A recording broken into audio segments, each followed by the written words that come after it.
Hello everyone, welcome back to my channel Physics Heist by Professor। बच्चों हम start करते हैं पाथफाइंडर के लेवल 4 का सॉल्यूशन। चैलेंज योर अंडरस्टैंडिंग, जिसका लेवल जे एडवांस से काफी बियॉन्ड है। लेकिन बच्चों हम इसको बिल्कुल बेसिक फंडामेंटल फिजिक्स से सोल्व करेंगे। जो आइडियाज आपने अपने जेई के सिलेबस में सीखे हैं, हम उन्हीं आइडियाज से बिना कोई रिगरस मैथ्स की या हायर फिजिक्स का, बिना कोई ओलंपियाड का मैथ्स जाने बच्चों इन प्रॉब्लम्स को हम सोल्व कर रहे होंगे। ठीक है, और मैं आया हूं तो आपको सिखा के ही जाऊंगा, टेंशन मत लीजिए आप। पहला सवाल पढ़ो बच्चों। Two ideal inductors each of inductance L, ठीक है, ये भी are connected in series and a capacitor of capacitance C is connected in parallel to one of the inductor. ठीक है बच्चों, एक इंडक्टर के पैरेलल में कैपेसिटर जुड़ा हुआ है। This combination is connected across a battery of electromotive force E through a switch. तो स्विच के थ्रू मैंने एक बैटरी जोड़ दिया ई का, बहुत बढ़िया sir. Initially, the switch was open for a long time and the capacitor was uncharged. How will the voltage on the capacitor will vary with time after the switch is closed? तो बच्चों एकदम basic physics से हम इसको solve करेंगे। इसका smart solution भी हम कर सकते हैं बच्चों, वो मैंने अपने क्रैश कोर्स में और बी स्मार्ट वाले बैच में सिखाया है कि कैसे थेवेनिन थ्योरम का यूज करके हम इसको बहुत जल्दी सोल्व कर सकते हैं। बट आज मुझे एकदम बेसिक फंडामेंटल का यूज करके सोल्व करना है, राइट। मैं कोई बड़े बड़े नाम नहीं लूंगा बच्चों, राइट। देखिए स्टार्ट करते हैं जी। क्या क्या आपको आना चाहिए इससे पहले मैं आपको बता देता हूं बच्चों। आपको एक तो एसएचएम की इक्वेशन कैसी दिखती है बच्चों, और उसका जनरल सॉल्यूशन कैसा होता है वो पता होना चाहिए। ठीक है, आप सबने सुना होगा। ठीक है, d2x by dt2 is equal to minus का ओमेगा स्क्वायर एक्स। बच्चों ये एसएचएम की डिफरेंशियल इक्वेशन है। सबको पता है कि नहीं पता है मुझे बताइए बच्चों, राइट। ये तब होता है जब x बराबर जीरो मेन पोजीशन होता है। अगर बच्चों x is equal to x m is mean position, अगर ये मीन पोजीशन होती है बच्चों, तो आपको पता है कि अपने को बस ओरिजिन शिफ्ट करना है और मेरी इक्वेशन कुछ ऐसी बन जाएगी। ठीक है, सिंपल बेसिक बात है, ये सबने पढ़ा होगा एसएचएम में, राइट। और आप इसको चाहो तो बच्चों इस एक्सएम को यहां से मिटा भी सकते हो, क्योंकि कांस्टेंट क्वांटिटी का डेरिवेटिव करेंगे तो वो जीरो ही हो जाएगा। This is general equation of simple harmonic motion. अगर बच्चों एक्स कोऑर्डिनेट एसएचएम करेगा तो वो इस डिफरेंशियल इक्वेशन को सेटिस्फाई करेगा, जहां पे x is equal to xm is the mean position. इसका सॉल्यूशन कैसा आता है बच्चों, ये आता है, ठीक है, एक्स माइनस एक्सएम का वैल्यू क्या आता है, कुछ एम्पलीट्यूड आएगा, ठीक है, साइन ओमेगा टी प्लस में फाई। और फाई बच्चों इनिशियल फेज होता है जो हम बाउंड्री कंडीशन से निकाल सकते हैं। ये बात अगर आपको पता है तो मुझे नहीं लगता बच्चों आपको कोई दिक्कत आएगी इस फर्स्ट क्वेश्चन को सोल्व करने में, और आप वीडियो के एंड में कहेंगे सर क्या ये क्वेश्चन वाकई में लेवल 4 का है। ठीक है बच्चों, मैं आपको सिखाने आया हूं तो लेवल 4 का प्रॉब्लम भी बच्चों बहुत आसान लेवल का बना दिया जाएगा। आइए स्टार्ट करते हैं। मैं चाहता हूं कि आप एक बार वीडियो को पॉज करके जो भी आपको बेसिक फिजिक्स आती है उसको लगाने की कोशिश करिए बच्चों। वेरिएबल अपने मन से मान लो, कोई दिक्कत नहीं है, लास्ट में सब एलिमिनेट हो जाएगा। तो बच्चों मैंने स्विच को बंद कर दिया, मैंने स्विच को बंद कर दिया। ये बैटरी है ई का, ठीक है, जैसे अपन करंट इलेक्ट्रिसिटी में करते हैं ना, यहाँ पे जीरो मान लो तो बेटे यहाँ पे ई आ जाएगा, यहाँ भी ई आ जाएगा, यहाँ पर जीरो होगा, यहाँ पर जीरो होगा। ठीक है, यहाँ पे वोल्टेज कुछ मान लो एक्स मान लो, चलो वी मान लेते हैं, आ जाओ। तो यहाँ पर बच्चों भी बन जाएगा, कोई दिक्कत। अब करंट भी अपने मन से मान लो बच्चों, कहीं पर भी, जैसे मान लो मैंने यहाँ पे I1 करंट मान लिया। ठीक है बच्चों, मैंने I1 करंट मान लिया और यहाँ मान लो I2 करंट। ठीक है, तो जंक्शन रूल से यहाँ से कितना करंट आएगा, क्या हर बच्चा बोल पा रहा है, I1 प्लस I2। ठीक है बच्चों, इतना सही है सभी के लिए, चलो बहुत बढ़िया। अब क्या होता है जी, अब तो बहुत आसान बात है sir.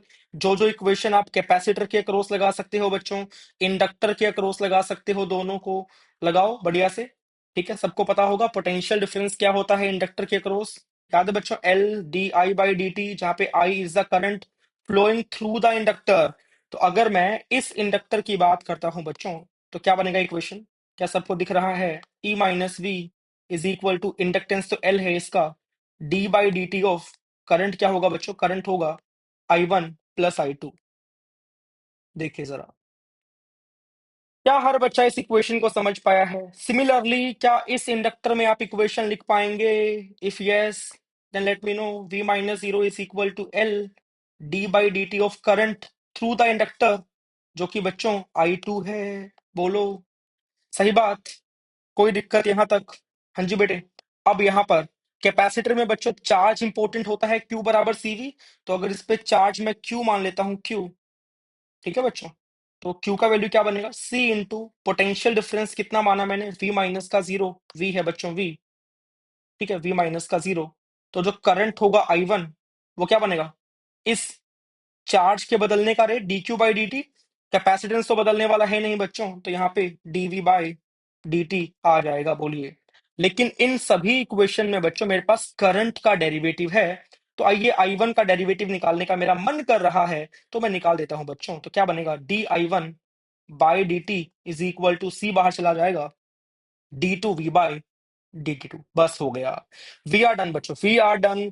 Please di1 by dt, di2 by dt का वैल्यू इससे और इससे निकाल के फर्स्ट इक्वेशन में सब्स्टिट्यूट करिए एंड टेल मी क्या आ रहा है।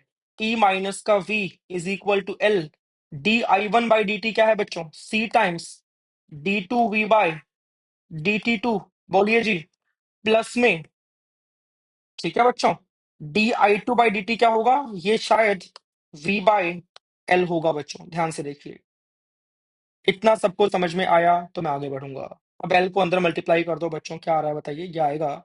d2v बाय dt2, ठीक है। और ये L इंटू सी है, उसको अपन नीचे भेज रहे होंगे बच्चों। और देखो यहाँ पे L से L कटेगा तो प्लस का v है, ठीक है, वहां जाके माइनस का v होगा तो क्या बनेगा? ये बनेगा, कोई मुझे बताएगा क्या बनेगा? ये बनेगा बच्चों e माइनस का 2v। अगर मैं माइनस कॉमन लूंगा तो क्या बनेगा? ये बनेगा बच्चों, ये बनेगा 2b कॉमन ले लो तो क्या बनेगा? माइनस का 2 कॉमन, यस, ये बनेगा बच्चों v माइनस ई बाई 2। और d2v बाई dt2 के साथ में LC है तो वो डिवाइड में भी आएगा। इतना मैथ्स तो कर लेंगे आप, बोलो भाई।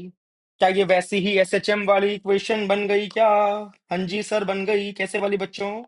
d2v by dt2 is equal to minus omega square v minus v mean. अरे बोल दो भाई अब तो। सब ठीक है बच्चों? तो यहाँ पे वोल्टेज सिंपल हार्मोनिकली वेरी करेगी। एंगुलर फ्रीक्वेंसी क्या हो जाएगा बच्चों? Tell me. ओमेगा हो जाएगा, ओमेगा 2/LC का अंडर रूट। हाँ जी बेटे।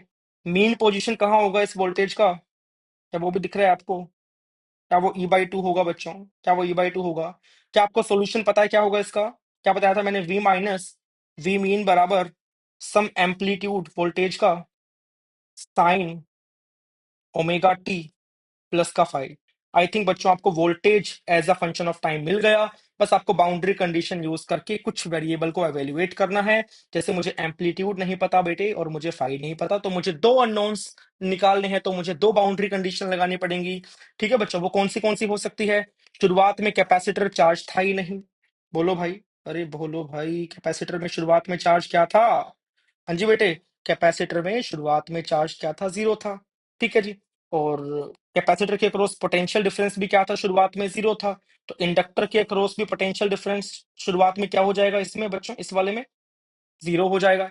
तो ऐसी कुछ बाउंड्री कंडीशन हम लगाएंगे और हमारा प्रॉब्लम सॉल्व हो रहा होगा। ठीक है, चलो स्टार्ट करते हैं। फिर क्या होगा बताइए? हाँ जी बेटे बोलो। v माइनस v मीन का वैल्यू क्या है? E/2 है।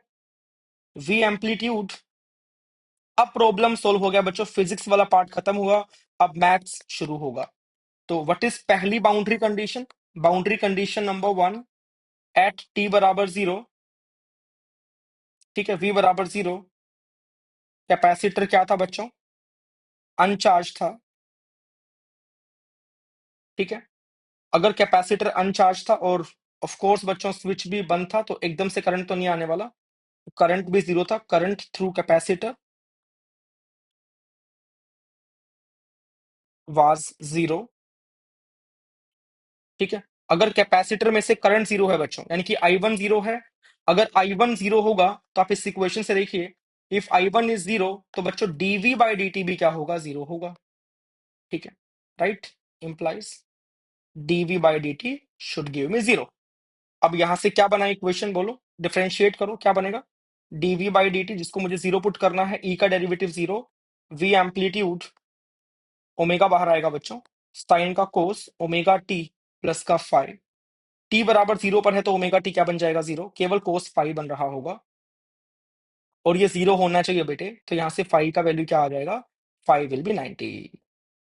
ऑफ कोर्स बच्चों 270 भी आ सकता है, बट कोई बात नहीं, हम सेकंड बाउंड्री कंडीशन भी लगाएंगे ना, तो वो ऑटोमेटिकली उसमें एडजस्ट हो ही जाएगा। ठीक है, मैं 90 मान के सोल्व करूंगा और सेकंड बाउंड्री कंडीशन बेटे हम लगा रहे होंगे। राइट, अच्छा और क्या बाउंड्री कंडीशन बनेगी? देखो बाउंड्री कंडीशन नंबर 2, सोचिए। टी बराबर 0 पे बच्चे v बराबर 0 है। ठीक है, तो वो तो मैंने अभी तक यूज ही नहीं किया, अब इसको यूज कर लिया जाए। एट टी बराबर 0, v इज 0, यूज करते हैं आगे।